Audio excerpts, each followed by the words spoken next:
আসসালামু আলাইকুম রহমতুল্লাহি তাআলা ওয়া বারাকাতুহু ওয়াসসালাতু ওয়াসসালামু আলা রাসূলিহিল কারীম আম্মা বা'দ ফাউযু বিল্লাহি মিনাশ শাইতানির রাজীম বিবারাকাতি বিসমিল্লাহির রহমানির রহিম। আজকে আমাদের 6 নম্বর ক্লাস। এই ক্লাসে আমরা হাদিস নম্বর হচ্ছে 14, 15, 16, 17 এই হাদিসগুলি আমরা জেনে নেব।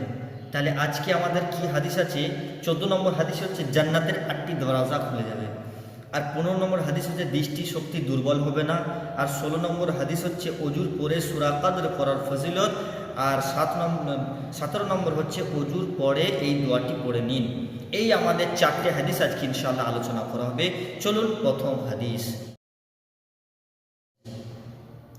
জান্নাতে 8টি দরওয়াজা খুলে যাবে। সুবহানাল্লাহ। কি করে খুলবে আমরা জেনে নিই। যদি কোনো ব্যক্তি, খুব আসান তারিকা জান্নাতের 8টি দরওয়াজা খুলে যাবে। যদি কোনো ব্যক্তি উজু করার পরে এই শাহাদাত আঙুলটিকে আসমানের দিকে তাকিয়ে যদি পড়ে আশহাদু আল্লা ইলাহা ইল্লাল্লাহ ওয়া আশহাদু আন্না মুহাম্মাদান আবদুহু ওয়া রাসূলুহু, তাহলে আল্লাহ জাল্লা শানু তার জন্যে 8টি জান্নাতের দরওয়াজা খুলে দেয় এবং সে যে কোনো জান্নাত দিয়ে প্রবেশ করতে পারবে। সুবহানাল্লাহ। সাল্লু আলাল হাবিব সাল্লাল্লাহু আলা মুহাম্মদ সাল্লাল্লাহু তাআলা আলাইহি ওয়াসাল্লাম। চলুন আমাদের 15 নম্বর হাদিস। দৃষ্টি শক্তি কখনো দুর্বল হবে না, কখনো দুর্বল হবে না। যদি আপনি এই আমলটি করতে পারেন তাহলে আপনার দৃষ্টি শক্তি কোনো সময় দুর্বল হবে না। এই আমলটা কি? আবার একইভাবে আপনি উজু করার পরে আসমানের দিকে তাকিয়ে, আঙুল তুলে না, শুধু তাকিয়ে যদি পড়েন ইন্না আনজালনাহু ফি লাইলাতিল কদর, যেটা স্ক্রিনে দিয়ে দেওয়া হয়েছে, ইন্না আনজালনাহু ফি লাইলাতিল কদর, এই সূরাটিকে যদি আপনি একবার পাঠ করেন আল্লাহ জাল্লা শানু আপনার চোখের কোনো সময় দৃষ্টিকে দুর্বল করতে দেবে না। সুবহানাল্লাহ। সাল্লু আলাল হাবিব সাল্লাল্লাহু আলা মুহাম্মদ সাল্লাল্লাহু তাআলা আলাইহি ওয়াসাল্লাম। চলুন আমাদের 16 নম্বর হাদিস। উজুর পর সূরা কদর পড়ার ফজিলত। উজু করার পরে সমস্ত কিছু হাদিস, এই ক্লাস সমস্ত কিছু হাদিস উজু সম্পর্কে হবে। তাহলে উজু করার পরে যদি কোনো ব্যক্তি ইন্না আনজালনাহু ফি লাইলাতিল কদর এই সূরাটিকে যদি এক মারতাবা পড়ে, একবার পড়ে, তাহলে আল্লাহ জাল্লা শানুহু ওয়া পানামালুহু তার জন্যে সিদ্দিকিনদের মর্তবা দান করে। সুবহানাল্লাহ। আর যদি কোনো ব্যক্তি ইন্না আনজালনা সূরাটিকে দুবার পাঠ করে তাহলে সলেহীন বান্দাদের মর্তবা দেওয়া হয়।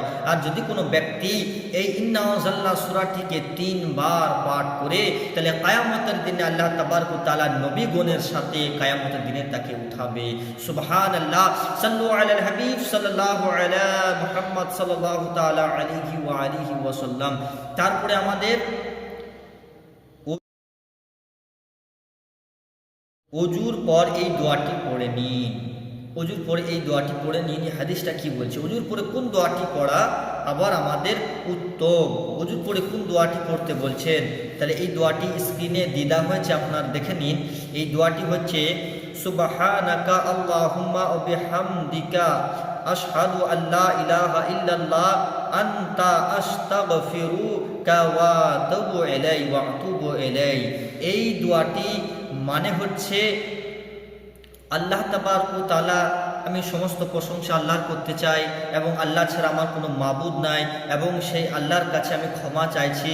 আর আল্লাহ তাবারক ওয়া তাআলা যেন আমাকে ক্ষমা করে দেখ এবং যারা ক্ষমা করে তাদের সাথে আমাকে প্রেরণ করে দোয়াটির মানে। আর এই দোয়াটি যদি কোনো ব্যক্তি উজু করার পরে পাঠ করে আল্লাহ জাল্লা শানু এই দোয়াটিকে আরশে মুআল্লায় লিখে নেওয়া হয় এবং কিয়ামতের দিনে সেই ব্যক্তিকে এই দোয়াটি পাঠ করানো হবে। সুবহানাল্লাহ। তাহলে এই দোয়াটির কেমন ফজিলত!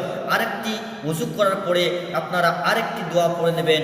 ওই দোয়াটি হচ্ছে আল্লাহুম্মা জাআলনি মিনাত তাওয়াবিনা ওয়াজআলনি মিনাল মুতাহহারিনা।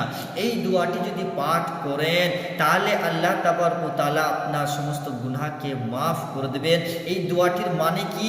হে আল্লাহ, আমাকে বেশি বেশি তওবাকারীদের মাধ্যমে শামিল করো, মানে বেশি বেশি যারা তওবা করে তাদের কাছে আমাদেরকে শামিল করে দাও। আর যারা বেশি বেশি করে মানে পবিত্র অর্জন করতে চায় তাদের সাথে আমাকে সামিল করে নাও। সুবহানাল্লাহ। এই দুটি দোয়া উজু করার পরে আমাদেরকে পড়তে হবে। এবার উজু করার পরে আর কি পড়তে হবে, কেমনভাবে পড়তে হবে, ইনশাআল্লাহ পরের ক্লাস আমরা আলোচনা করব। যদি ক্লাসটি ভালো লেগে থাকে আমাদেরকে ফলো করবেন, এবং যারা এখনো সাবস্ক্রাইব করেন না তারা সাবস্ক্রাইব করে দেন এবং লাইক দিবেন। ভালো লাগলে ইনশাআল্লাহ কমেন্ট করবেন। আর আপনি কি সম্পর্কে হাদিস জানতে চান সেগুলো কমেন্টে জানাবেন। আর যদি বলার মধ্যে ভাষার মধ্যে যদি কোনো রকম ভুল ত্রুটি হয়ে থাকে ক্ষমা প্রার্থী। আস্তাগফিরুল্লাহ রাব্বি মিন কুল্লি যামবি ওয়া আতুবু ইলাইহি ওয়া লা হাওলা ওয়া লা কুওয়াতা ইল্লা বিল্লাহিল আলিয়্যিল আযীম। আশহাদু আল্লা ইলাহা ইল্লাল্লাহ ওয়া আশহাদু আন্না মুহাম্মাদান আবদুহু ওয়া রাসূলুহু। আসসালামু আলাইকুম ওয়া রাহমাতুল্লাহি ওয়া বারাকাতুহু।